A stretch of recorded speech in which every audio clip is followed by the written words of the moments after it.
Have you ever felt invisible to the people you love most? Like no matter what you do, it will never be enough? I did. And it changed my life forever. It started one morning like any other. I woke up, made coffee, and tidied the living room. I thought it would be a normal day. I thought I might even see my son, Max, and his wife Lena. But that morning, everything I believed in shattered in one sentence. Lena looked at me with a smile and said, "Oh, we already got married yesterday. We only invited special people. Special people." Not me. I froze, holding the phone in my hand. It felt heavier than anything I had ever carried. My son avoided my eyes. Lena sat comfortably on the sofa I had bought for them. My gift, the pink dress I had chosen for her wedding, hung uselessly in my closet. My new shoes, my hope, my love, all wasted. For 3 long years, I had given them everything: rent, furniture, groceries, help in emergencies. I had sacrificed my own peace and comfort. I had trusted them. I had loved them. And I was not special enough. I had imagined their wedding for months. I'd saved $1,000 for a gift. I told my sister Diana in Chicago. I cleaned my house, polished every surface, prepared snacks. I imagined laughter, hugs, tears of joy. None of it happened. Max said softly, "Mom, it was something small, just the 2 of us and a few witnesses." I wanted to believe him. I really did. But I had already seen the photos online. Lena's parents smiling. Her brothers toasting champagne. Lena in the white dress I partly paid for. Everything I had hoped for. Stolen from me. A week later, Lena called. Her voice shook. "Renate, the rent is late." "You forgot the transfer." I paused. My mind flashed to every time I had rushed to the bank, every time I had given up my own needs, every time I had filled their fridge so they wouldn't go hungry. Then I said quietly, almost calmly, "Lena." "Didn't I tell you I only help special people?" The silence was deep, too deep. Then she said, "Renate, we are special to you. You're like a second mother to me." Lies. That day I felt something new inside me. It wasn't sadness anymore. It was strength waking up. I realized I had spent years trying to buy love with money, and it never worked. That night, I cried. Hard. Not soft tears, but burning, painful ones. I cried for all the times I had been treated like an ATM. I cried for the woman who thought generosity meant love. When the tears stopped, I felt calm. I began to count. Rent, gifts, food, emergencies. $33,400. All gone. From my retirement savings. From the inheritance my late husband left me. All gone. But with every number I felt clarity. I understood what I had ignored for years. My kindness had been taken for granted. My love had been ignored. My money had been stolen. Not literally, but in every way that mattered. The next morning, I made coffee. Just for me. I didn't call Max. I didn't wait for a message. I sat at the kitchen table, the same table where I had planned surprises, counted bills, and cried silently when they ignored me. Now it was my turn to plan for myself. I added up every dollar I had spent. Each one stung. But each number also brought me freedom. By the time I finished, I wasn't angry. I was free. The phone rang. Max. I let it ring. 10 minutes later, Lena tried. Then a text arrived. "Mom, please answer. We need to talk." I deleted it without reading. For the first time in years, I felt strong, powerful, alive. At 2 in the afternoon, I walked. Not to the bank, not to buy groceries, but just for me. I passed the park where I used to take Max as a child. I remembered his small hand in mine, his laughter, his trust. That little boy was gone. Somewhere along the line, I had lost him to greed. And I had lost myself trying to win him back with money. At the bank, I met Mr. Klein. "I want to cancel all automatic payments to my son and his wife," I said. "And protect my account so no one can access my money." He looked shocked. "Are you sure, Mrs. Richter? You've been helping them for years." "I'm sure," I said. "I've finally opened my eyes." While he typed, my phone kept buzzing. I turned it off. Mr. Klein handed me the papers. You've always been generous, he said. Maybe too generous. Generosity only matters when people appreciate it, I replied. Walking out of the bank, the world felt brighter. The air felt lighter. For the first time in years, my money and my peace of mind belonged to me. I stopped for a piece of cake. My first indulgence in years. Sweet, slow, delicious. Freedom tasted like sugar, but my peace didn't last long. The next morning, I saw 3 cars parked in front of my house. Max's car, Lena's car, and a stranger's. They had keys. They had invaded my home. My heart froze. Something inside me said, enough. I walked slowly to the front door. My hands shook. My heart pounded. But I kept my steps steady. I turned the handle and opened the door. What I saw next made me realize the fight had only just begun. I froze at the doorway. Max sat on my sofa, his head in his hands. Lena paced back and forth. The stranger, a gray-haired man in a suit, was flipping through my papers like they belonged to him. My heart pounded. My home, my safe place, felt like it belonged to someone else. I took a deep breath. I had been strong before. I could be strong again. What is happening here? I asked, my voice steady. Even though my hands shook, all 3 turned toward me. Max looked guilty. Lena's eyes narrowed. The stranger cleared his throat. This is Mr. Fisher, he said. We are here to discuss your situation. My situation? My house, my life? I stepped forward and grabbed the folder he held. These are my private papers, I said. You have no right to touch them. Max stood, trying to sound calm. Mom, please don't overreact. We just want to help. Help! That word tasted bitter in my mouth. Lena added, Renate, we know you're stressed. At your age, confusion can happen. We only want to protect you. At my age, 71 years old. Confused? I finally understood. They were not here to help. They were here to take. I pointed toward the door. Get out of my house, Max tried to argue. Mom, this will end badly for you. You'll end up alone, I shook my head. I am already alone. The difference is that it's my choice now, not your greed. Lena's face twisted. You can't do this to us, she shouted. I can, I said calmly. You planned your life around my money. Not love, not respect. Only money. The lawyer, Mr. Fisher, slid a folder toward me. Mrs. Richter, this is a temporary power of attorney. It allows your son and daughter-in-law to manage your finances until we determine your condition. I looked at the folder and laughed. Not a happy laugh, but a firm one. I grabbed it and threw it in the trash. Lena's fake tears didn't work on me. Please, Renate, we need you. I looked her in the eye. I've given enough. Now it's my turn. They left, slamming the door. The silence was deafening. Sweet, freedom. But the calm didn't last. I knew they wouldn't stop. The next morning, I called my lawyer, Mr. Weber. I told him everything. The wedding, the invasion, the power of attorney papers. This is elder financial abuse, he said. It's illegal. We'll document everything. We'll protect you. His words gave me courage. Finally, someone took my side. I went straight to a hardware store. I need strong locks and security cameras, I told the owner.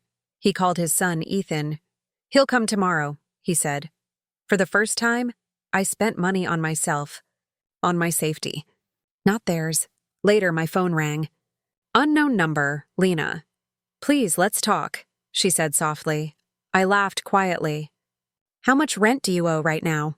Silence. Then whispered, 2 months. $1,000, I asked. Do you miss me? Or my money? Another pause. Both, she admitted. I shook my head. From now on, I help only one person, myself. I hung up. The next day, I treated myself to a beauty salon. Hair done, nails painted. For the first time in years, I felt like a woman. Not a wallet. Not a servant. Just me, Eleanor, my neighbor, came by. She listened as I told her everything. Her eyes filled with understanding. I did the same with my daughter, she said softly. It saved my sanity. One day, she came back, not for money, but for love. Her words gave me hope. Maybe Max would see the truth. Or maybe not. But my peace didn't depend on him anymore. The following days were quiet. Too quiet. The cameras showed Max's car passing slowly by my house. They lingered, then left. Mr. Weber told me to document every visit. Each time they break distance rules, it proves harassment, he said. I kept meticulous records. Dates. Times. Observations. Everything. Then, one Friday morning, the doorbell rang. A well-dressed young woman held a folder. "Good morning, Mrs. Richter. I'm a social investigator from the Office of Senior Services. We received a report that you may be in a risky situation." My stomach dropped. Max and Lena had involved the government. I asked for her ID. She showed it. "I'm Mrs. Schmidt. May I come in?" I hesitated but nodded. I had to show them I was capable, calm, in control. She sat, opened her folder and asked, "Mrs. Richter, reports say you've cut off your family, installed unnecessary security systems, and may be acting erratically. Is that correct?" Each word felt rehearsed, calculated. "Before I answer, I want my lawyer," I said. Mr. Weber arrived 20 minutes later. He demanded, "Do you have a court order?" She hesitated. "We have a family complaint." We handed her all the evidence, letters, bank records, screenshots. Her face changed as she read. "I see no signs of confusion or danger here," she said quietly. She left, the calm returned briefly. But I knew the next storm was coming. 2 quiet weeks passed. Life felt normal. I watered plants, read by the window, took short walks with Eleanor. Then, one Monday morning, an envelope arrived by registered mail. Thick paper, government seal. Cold words, inside was a court summons. Max had filed for legal guardianship over me, claiming I was mentally unfit to manage my finances and daily life. 4 weeks. 4 weeks until strangers could decide if I was capable of being myself. My heart dropped. I called Mr. Weber. His voice was calm, but firm. "They want your control. Your accounts. Your house, your life. But we will fight this." I began gathering every document that proved my clarity. Letters, bills, receipts, appointment records, notes, everything. I worked late into the night. Stacks of papers became proof of my competence. A fortress of sanity. Eleanor came the next morning with muffins. "You're not alone," she said. "I'll testify if needed." We organized everything into folders: finances, health, communication, personal records. A week later, Dr. Hoffman, a psychologist, visited my home. Gentle, calm, kind. She asked questions, listened, observed. 2 hours later, she smiled. "You are completely capable, Mrs. Richter. I will write that clearly."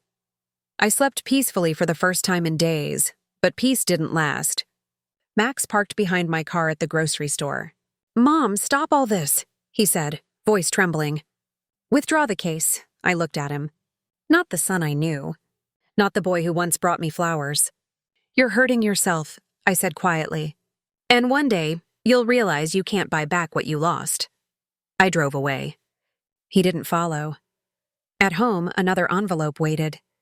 No stamp, no name. Inside, a photo of me at the bank and a note, "We're watching." "Don't embarrass us in court," my hands shook. Fear surged. I called Mr. Weber. "Keep this," he said. "It's intimidation." "It will help our case." We installed another camera. Ethan came in the evening. "They're going too far," he said. "Yes," I whispered. "But they've awakened a woman who is no longer afraid." The days passed. I rehearsed answers with Mr. Weber, stayed calm, stayed ready. Finally, the day of the hearing arrived. Blue dress, pearl earrings. Eleanor drove me. "You look strong," she said. I nodded. I was ready. Max and Lena sat across the courtroom, whispering, avoiding eye contact. The judge, silver-haired, called the court to order. My lawyer detailed the years of financial abuse, Max lied. Smooth, practiced. Mom acts strangely. She isolates herself. We only want to protect her, Lena added. She forgets things. Once left the stove on, I walked to the stand. Calm. Clear. Your Honor, I said. I'm 71, not 71,000. I forget glasses sometimes. But I remember who paid for that wedding dress. A quiet laugh spread. Even the judge smiled slightly. I told the story simply, clearly, handed evidence to the judge. Dr. Hoffman testified. Competent. Clear. Security footage showed Max and Lena trying to enter my home. The judge listened carefully. Nods. Taps. Thoughtful. Finally, softly, petition for guardianship denied. Evidence of intimidation referred to prosecutor, gavel echoed. Case dismissed. I had won, but Max's face was cold. Lena whispered to him. They walked out without looking back. Eleanor hugged me. Mr. Weber said, You defended not just money, but dignity. I was relieved. But the next morning, an envelope from a debt collection agency, $12,000. A loan I never took. Signature forged. My stomach froze. I whispered, My own son? Mr. Weber said firmly, Identity theft, fraud. They're trying to bury you. I realized this battle wasn't over. Not by a long shot. Fraud, forgery, threats, and the people I loved most, trying to destroy me. I sat at my kitchen table staring at the letter. My hands shook. The paper felt heavier than a brick. $12,000. A loan I never took. Forged signature. My own name. Stolen. For a moment, I didn't breathe. My heart raced. My mind spun. Then I took a deep breath. I had faced them before. I could face this. I called Mr. Weber immediately. They've gone too far, I said. He stayed calm, as he always did. This is criminal, he said. We'll involve the police. You're not alone, Renate. I felt a flicker of relief, but also anger. How could my own son and his wife betray me like this? The next morning, I drove to the police station. Detective Rosen, young but firm, took my statement. She listened without judgment as I explained everything. Wedding, invasion, guardianship, forged loan. This is serious, she said. We'll open a fraud investigation. Do you have an idea who did this? Yes, I whispered. My son and his wife. She wrote everything down. We'll start tracking the IP addresses and the loan documents, she said. You stay safe. Don't engage with them directly. I left the station feeling exhausted, but a strange sense of empowerment settled over me. For the first time, I was doing something for myself. Not for Max, not for Lena, for me. Back home, Eleanor was in the garden. She looked up and smiled. How did it go? I'm fighting back, I said. Finally, she nodded. Good, you deserve it. I went inside and began preparing. I gathered all evidence. Letters, bank statements, screenshots, receipts. Every contact. Every attempt at intimidation. Everything went into a large binder. This was my shield, my sword, my proof. Days passed. Max and Lena didn't stop. Calls, unknown numbers. Voicemails pretending to be friends. Letters with no return address. Each one I logged carefully in my binder. One afternoon, I checked the security footage. Max's car drove slowly past the house. Lena sat in the passenger seat. They stared at the house, waiting. I didn't react. I just noted the date and time. Mr. Weber told me, their persistence is evidence. Keep calm. Keep everything documented. I followed his advice. I didn't answer their calls. I didn't open their letters. I didn't look outside unless I had to. Then, one morning, a large envelope arrived at my mailbox. Inside was a civil lawsuit. Max and Lena were suing me for emotional distress and defamation. I laughed quietly. Not out of happiness, but disbelief. The same people who tried to take everything now accused me of hurting them emotionally. I called Mr. Weber. We'll counterclaim for harassment, he said. We have the evidence.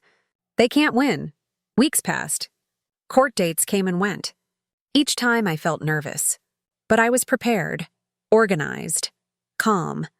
I remembered the note Lena left during the forged loan threat. We're watching. It only strengthened me.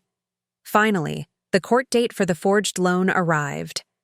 I wore a simple blue dress and pearl earrings. Eleanor drove me. She squeezed my hand. You look strong, she said. I nodded. I had to be. For myself. In court, Max and Lena sat across from me. They tried to act calm, but I could see cracks in their composure. Max began first. My mother has been acting strangely. She isolates herself and spends recklessly. We only want to protect her, Lena nodded. She forgets things. She once left the stove on. I stayed calm. I let them speak. Then my turn came. I walked to the stand, slowly but confidently. Your Honor, I said. I'm 71, not 71,000. I forget where I put my glasses sometimes. But I remember who paid for that wedding dress. A few people chuckled quietly. Even the judge's lips twitched. I continued. I told the story simply, clearly, step by step. The wedding they hid from me. The money I gave for rent. Groceries. Emergencies. The invasion of my home. The forged loan. I handed over the note and photo of the bank, showing them spying on me. Dr. Hoffman, the psychologist, testified next, calm, clear, objective. She confirmed I was fully competent. Mr. Weber presented the security footage. Clear proof of Max and Lena trying to intrude. The judge listened carefully. Every detail mattered. Finally, the judge spoke softly, firmly. Petition for guardianship is denied. Evidence of intimidation will be referred to the prosecutor for investigation. Case dismissed. I felt a weight lift from my chest. I had won. Max's face was cold. Lena whispered to him. They walked out without looking back. Eleanor hugged me. You did it, she whispered. Mr. Weber smiled. You defended more than money. You defended your dignity, I nodded. I was proud. But inside, I still felt a small ache. Fighting your own child, it leaves scars. The next day, another envelope arrived. Debt collection. Loan I never took. Forged signature. The same $12,000. I called Mr. Weber. This is criminal, he said. We will go to the police. This is beyond harassment. Detective Rosen reopened the case. Trace the IP address. Trace the email. Every lead pointed to Max. He denied everything. But the technical evidence didn't match his story. The investigation moved slowly. Weeks passed. I stayed busy, gardening, painting, organizing evidence, planning for the hearings. I also took time for myself. Coffee in the morning, short walks, painting, reading, quiet moments with Eleanor. Slowly, I began to feel like Renat again. Not just a mother, not just a provider, Then one morning, Lena appeared at my door alone, holding a small paper bag. Renate, please, I just want to talk, she said. I opened the door, keeping the chain locked. What do you want? They say Max forged your name. He didn't mean to. He was desperate. Please withdraw the complaint. I stared at her. No, you've both crossed every line. This time you face consequences. Her face hardened. If you do this, you'll never see us again. I felt calm. That's already true. I closed the door. For the first time, I felt powerful. I had taken a stand. Over the next weeks, I documented everything. Every call, every letter, every visit. Detective Rosen advised me. Each time, the evidence grew. Then came a car parked across the street. A man in a suit left an envelope in my mailbox. Inside, a civil lawsuit claiming emotional distress. I laughed quietly. Absurd, ridiculous. They thought they could wear me down, Mr. Weber assured me. We have the evidence. We will fight this. The months that followed were a blur. Court appearances, hearings, evidence review. Max and Lena tried to manipulate, lie, and intimidate. The judge saw through it. The evidence was clear: fraud, forgery, harassment. Finally, Max and Lena were found guilty of fraud and ordered to pay restitution, probation, community service. Enough to close the chapter. I stepped outside the courthouse. The sky was gray. I felt no anger, only quiet exhaustion, relief. I thought of the little boy who once brought me wildflowers, who kissed my cheek, who promised to take care of me. Where had he gone? Would he ever come back? Life slowly returned to normal. I spent mornings with Eleanor, gardening, painting, teaching art at the community center. People listened to my story. Many had similar experiences. I realized I was not alone. I found joy in small things. Morning walks, fresh bread, laughter, freedom. One day, a postcard arrived.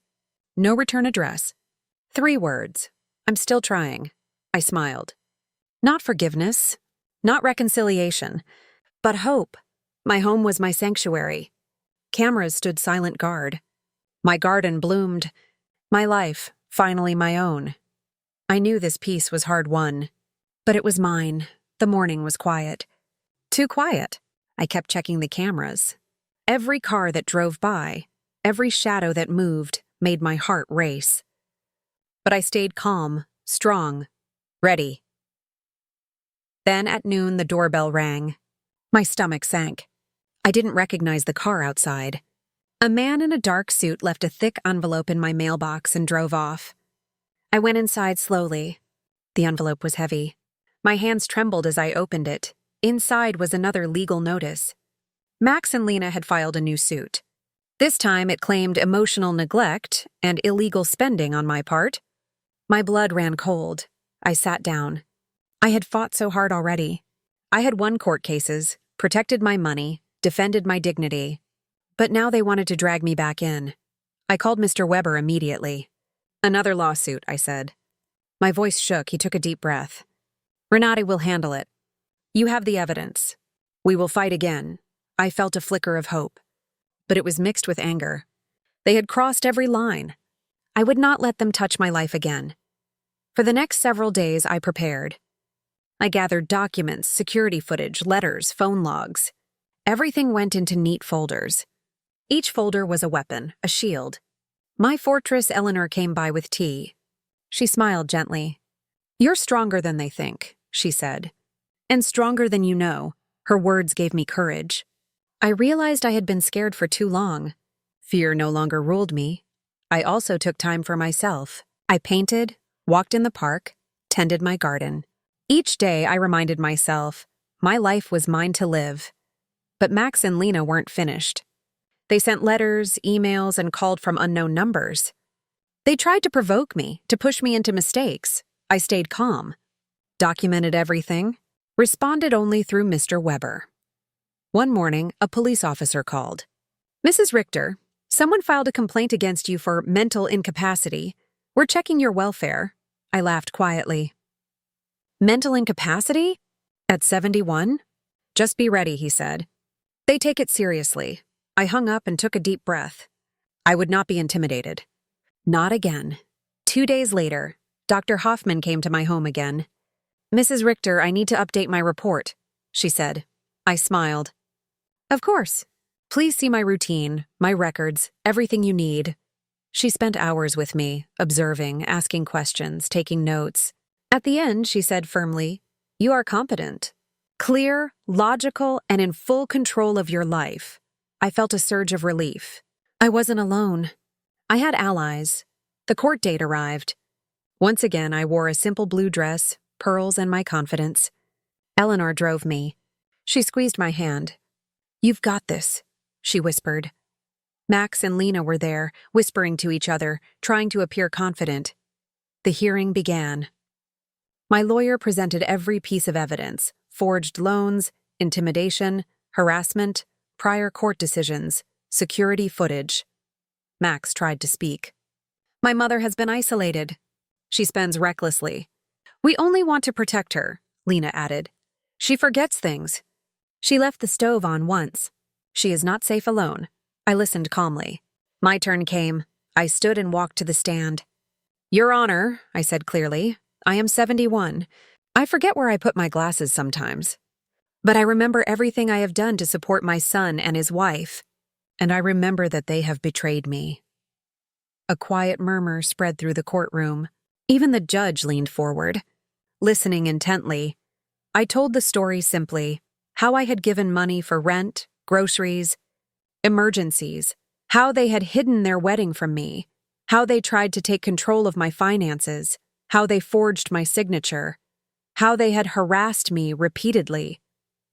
I handed the judge the notes, photos, and all the documentation. Dr. Hoffman testified next. Calm, clear, objective. She confirmed my competence. Security footage showed Max and Lena repeatedly trying to enter my property. The judge listened carefully, considering each piece of evidence. Finally, the verdict. Petition dismissed. Fraud and harassment confirmed. Legal action against Max and Lena will proceed. I exhaled slowly. Relief washed over me. I had won again. I had defended not only my money but my life, my dignity, my freedom. Eleanor hugged me outside. "You've done it," she said. "You're free," I nodded. "Yes, free at last. For days I let myself rest. I painted, I walked. I laughed quietly, alone in my garden. My home felt peaceful again, but I knew Max and Lena were not finished. The cameras still stood. Security measures were in place. I was ready for them if they returned. Then one evening a letter arrived. Not a legal notice. Not a threat. A small envelope. No return address. Inside, a photograph of Max at a mechanic's shop. Beneath it, a note. "I'm trying to be better." I stared at it. No anger this time. Just a quiet acknowledgement. People change slowly. Sometimes too slowly. I placed the photo in my drawer. Not as a reminder of pain, but of possibility. Life slowly returned to normal. I began teaching painting at the community center, gardening, visiting friends, sharing tea with Eleanor. One afternoon, I received another small note. Simple words, "I'm sorry. I just want you to know," I smiled. Forgiveness wasn't immediate. Trust wasn't restored. But peace. Peace was growing inside me. The months passed. Seasons changed. The cameras stayed silent. Max and Lena occasionally passed by, watching. But I no longer feared them. I was learning to live again, to enjoy small things. Morning walks, coffee, painting, conversations with neighbors. Eleanor and I shared evenings together. Quiet, calm laughter. She reminded me, "Renate, your life is yours again. Don't let anyone steal it," I nodded. Every day I repeated it to myself. Every day I grew stronger. One morning, sunlight streamed through the window. I sat with my coffee. My garden bloomed. My house was quiet, safe, mine, and for the first time in years I felt fully alive. The morning started quietly. Too quietly. I still checked the cameras, every car passing slowly, every shadow moving. But I stayed calm. I had learned to stay calm. Then the phone rang. Unknown number. My heart skipped. I took a deep breath and answered. "Mrs. Richter?" A man's voice said. "This is from the finance company. You must pay the balance or we will proceed with collection." I froze. Then anger rose inside me. "Sir," I said firmly, "you are part of a fraud. The police are investigating." "Do not call me again." I hung up. My hands shook. But I felt power for the first time in months. Speaking firmly made me feel alive. 2 days later, Detective Rosen called. "Mrs. Richter, we've traced the email used for the loan. It belongs to Max Richter." I closed my eyes. "My own son." "We'll question him," she said. "But be prepared. These cases can get emotional." I nodded. I had to be ready. I spent the next week gathering evidence. Every letter, email, voicemail, every threat, every call from unknown numbers, all organized. Every attempt at intimidation became proof. Eleanor stayed close. "Renate, you're not just fighting for yourself. You're showing other women it can be done." Her words gave me courage. Each day, I practiced answering questions, speaking calmly, staying strong. I reminded myself, I am in control. Finally, the day came. Max was summoned to the police station. Detective Rosen interviewed him. He denied everything, tried to twist the truth. But the evidence, IP addresses, loan documents, bank records, spoke clearly. Weeks passed. The investigation moved slowly, methodically. I stayed busy, painting, gardening, reading. Quiet moments with Eleanor. Life felt like mine again. Then, one afternoon, I received a letter. No return address. Inside was a folded photograph. Max at a mechanic's shop wearing a clean uniform. Beneath it, a note. I'm trying to be better. I stared at it. My chest tightened. Forgiveness was not instant. Trust was not restored, but hope. Hope quietly settled inside me. I placed the photo in my drawer. Not as a reminder of pain, but of the possibility of change. Life returned to normal. I taught painting at the community center. I tended my garden. I shared tea and laughter with Eleanor. Max and Lena occasionally drove past my house, lingering just long enough to remind me they existed. But I did not fear them. Not anymore. I had cameras, security, legal support. I was prepared. One evening, Eleanor and I sat on the porch. The sky was painted in orange and gold. "Renate, your life is yours again," she said softly. "Yes," I replied. "It is mine." I reflected on the months behind me. Pain, betrayal, fear, courtrooms, lawsuits, forged documents, threats, and yet, I had survived. I had reclaimed my home, my money, my dignity. I had learned lessons too important to forget.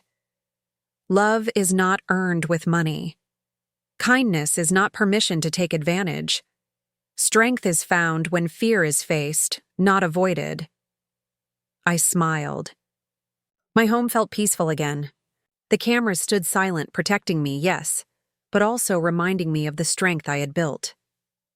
Days turned to weeks. Life became calm, predictable, comforting.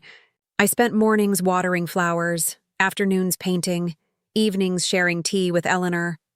I began writing down my story, one page at a time. Each sentence a reminder that I had survived, that I was alive. One day, about 6 months later, a small envelope arrived. No return address. Inside a folded note. "I'm sorry, Mom. I don't expect forgiveness. I just want you to know I finally got a job." A photograph fell out with the note. Max, in a mechanic's uniform, smiling faintly beside a car. I stared at it. No tears this time. Just quiet understanding. "Good," I whispered. "Maybe you'll learn." I placed the photo in my drawer. Not nostalgia, not regret. Just a marker, progress. Change is slow, but possible. The quiet of my home no longer felt lonely. It felt like freedom. I could enjoy little things again. Morning coffee, bread fresh from the oven, the sound of children laughing in the street. I even began traveling. First, a trip to Chicago to visit my sister Diana. We cooked together, laughed, reminisced. No talks of lawsuits, just family. Before I left, Diana handed me a small envelope. Inside, a check. "It's not charity," she said. "It's a gift. For something you've always wanted," I smiled. "Then I'll use it to make new memories." The next month, I traveled to the seaside, alone. Salt in the air, waves lapping my feet. Freedom felt like the wind across my face. I rented a small room facing the ocean. Every morning, I walked the shore. Every afternoon, I painted the horizon, letting colors blend freely. People stopped, asked questions, listened as I shared bits of my story. How I had fought back, reclaimed my life, learned to protect myself. One evening, while painting, my phone rang. Unfamiliar number. Hesitation. Curiosity. I answered. "Mom?" It was Max. My hand trembled. "Yes," I said. Silence. Then he whispered, "I'm sorry again. I know it's too late, but I wanted to tell you I'm working, clean, trying to be better. I don't want money. I just wanted you to know." My throat tightened. I closed my eyes and listened to the waves. "I believe people can change," I said softly. "But trust takes time." "I understand," he whispered. "Take all the time you need." After we hung up, I sat on the shore, watching the last light fade. His words didn't reopen old wounds. They settled gently in my heart.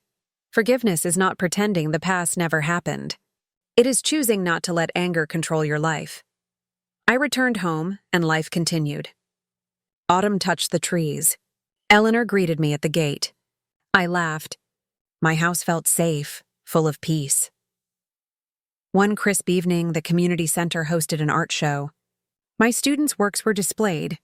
At the end, my painting of the horizon with a small boat was there. A man about my age stopped. "That line gives me hope," he said, reading my note. "There is always another sunrise." I smiled. It gave me mine too. Seasons changed. Winter brought snow.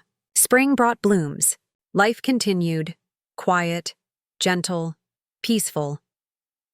I realized finally I had survived betrayal, fear, and loss.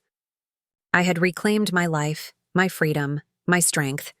Pain had not destroyed me. It had shaped me into someone stronger. I lit a candle by Robert's photo. "It's over," I whispered. Not because the past was erased, but because I had finally learned. Peace is not something others give. It is reclaimed. It is found when you stop letting anyone take pieces of yourself away. I slept that night with a calm I had not felt in years. My life, my home, my heart. Mine again. And as I drifted to sleep, I smiled. The sun would rise tomorrow. And I would still be here, free, strong, whole. And so, Renate's journey teaches us something very important. Even when people we trust the most hurt us. Even when life feels unfair, we can rise again. We can reclaim our peace, our strength, and our life. No one can take away your courage. No one can take away your self-respect. Your happiness begins with you. Remember, it doesn't matter how many years have passed or how many mistakes others have made. It's never too late to stand up for yourself, to set boundaries, and to live freely. If this story touched your heart, if you felt a spark of hope while listening, take a deep breath. Remember that strength, courage, and freedom are always within reach. And if you want more stories that inspire, remind you of your worth, and show the power of hope, please tap the like button. It helps this story reach more people who need it today. Subscribe to the channel and click the notification bell so you never miss another story that touches the heart. Your support matters. Every comment, every share, every like helps this little corner of the internet stay alive with real stories and real emotions. Thank you for watching. Thank you for being here, and remember, no matter how hard life gets, there is always another sunrise.